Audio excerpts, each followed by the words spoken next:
Hello friends, आज मैं आपको अपने साथ एक मोटिवेशनल स्पीच के साथ जोड़ना चाहूँगी एक कहानी के माध्यम से। लेकिन सबसे पहले आप मेरे चैनल को लाइक और सब्सक्राइब ज़रूर कीजिएगा ताकि आप आगे फिर से मेरी मोटिवेशनल स्पीच को सुन सकें। तो हम शुरुआत करते हैं। कभी कभी हमारे जीवन में इस तरह की परिस्थिति आ जाती है कि हम मायूस हो जाते हैं और हिम्मत हार जाते हैं और हमें लगता है कि हमारे आसपास केवल अंधकार ही अंधकार है और हम अब दोबारा से मोटिवेट नहीं हो पाते हैं और टूट जाते हैं, हमारा मनोबल टूट जाता है। लेकिन हमें उस मनोबल को टूटने नहीं देना। तो मैं आपको इस विचार को एक कहानी के माध्यम से आपके साथ शेयर करना चाहूँगी, एक कहानी के माध्यम से आप लोगों को जोड़ना चाहूँगी। एक बार एक छोटा बच्चा एक कमरे में 4 कैंडल्स जलाता है, 4 कैंडल्स प्रज्वलित करता है, लेकिन उसमें से धीरे धीरे कर 3 मोमबत्ती बुझ जाती है। पहली मोमबत्ती को लगता है कि उसका मन पूरी तरह से अशांत हो चुका है और वो किसी के साथ भी एडजस्ट नहीं कर सकती है और उसे लगता है कि लाइफ में कोई भी उसके लायक नहीं है। तो यह सोचकर वह बुझ जाती है। तभी दूसरी मोमबत्ती भी बुझ जाती है, यह सोचकर कि इस दुनिया में सभी झूठे हैं और हम किसी पर भी विश्वास नहीं कर सकते। यहाँ पर सच की कोई भी वैल्यू नहीं है, सच की कोई भी महत्व नहीं है। उसे लगता है कि यहाँ केवल और केवल झूठ ही बोला जाता है। फिर तीसरी मोमबत्ती के मन में ख्याल आता है और वह भी बुझ जाती है, केवल यह सोचकर कि यहाँ पर कोई भी विश्वास करने लायक नहीं है। यह पूरी की पूरी दुनिया उसके लिए पराई हो चुकी है, बेगानी हो चुकी है और वो हिम्मत हार जाती है और वो भी बुझ जाती है।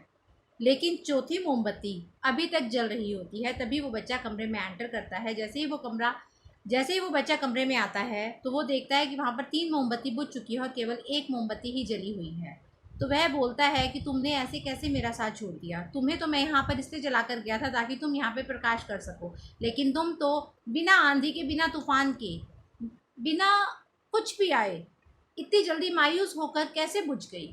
लेकिन तभी चौथी मोमबत्ती बोलती है कि मैं अभी तक जल रही हूँ, मैं वो उम्मीद हूँ जिससे तुम इन बुझी हुई मोमबत्ती को दोबारा जला सकते हो। ये मोमबत्ती हिम्मत हार गई थी, टूट गई थी, इस वजह से वो बुझ गई हैं, लेकिन मैं अभी तक जल रही हूँ।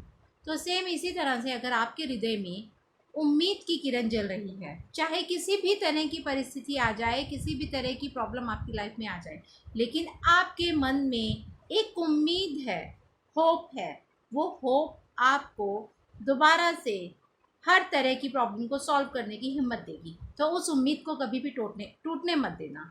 तो जिस प्रकार से अभी कोरोना का संकट पूरे विश्व पर मंडरा रहा है, कोरोना काल अभी तक पूरी तरह से हम लोग इसको मात नहीं दे पाए हैं और अभी लगता है जैसे कि और फैलने वाला है। तो ऐसे में बहुत लोग मायूस हो चुके हैं, टूट चुके हैं, बहुत लोगों के बिजनेस भी ख़त्म हो चुके हैं, बहुत लोगों की नौकरी भी जा चुकी है। लेकिन ऐसे में भी आपको किसी भी कंडीशन पर हार नहीं माननी है, किसी भी कंडीशन पर टूटना नहीं है, क्योंकि जब तक आपका मनोबल बचा रहेगा तब तक आप बचे रहोगे और तब तक आप बचे रहोगे तभी तक आप कुछ और कर पाओगे। क्योंकि जब जब कोई विनाश होता है, जब जब कोई आपदा आती है, तब तक वो कुछ नव निर्माण करके जाती है। तो ये सोचिए कि जो ये हुआ है शायद इसमें कुछ अच्छा छिपा होगा और कुछ नया देकर जाएगा। तो उस नए को लेने की उम्मीद में हिम्मत मत हारिएगा। चाहे कुछ भी हो जाए, किसी भी तरह की परिस्थिति हो, हिम्मत नहीं छोड़नी है, मनोबल को टूटने नहीं देना है, आशा की किरण को बुझने नहीं देना है, उस आशा के दिए को जलाए रखना है। तो मैं फिर मिलूंगी आपके साथ कुछ नई मोटिवेशनल थ्योरीज के साथ, कुछ मोटिवेशनल स्टोरीज के साथ, कुछ मोटिवेशनल स्पीच के साथ। लेकिन उससे पहले आप मेरे चैनल को लाइक और सब्सक्राइब ज़रूर कीजिएगा ताकि आप मेरी मोटिवेशनल स्पीच के साथ जुड़े रहें। Thank you.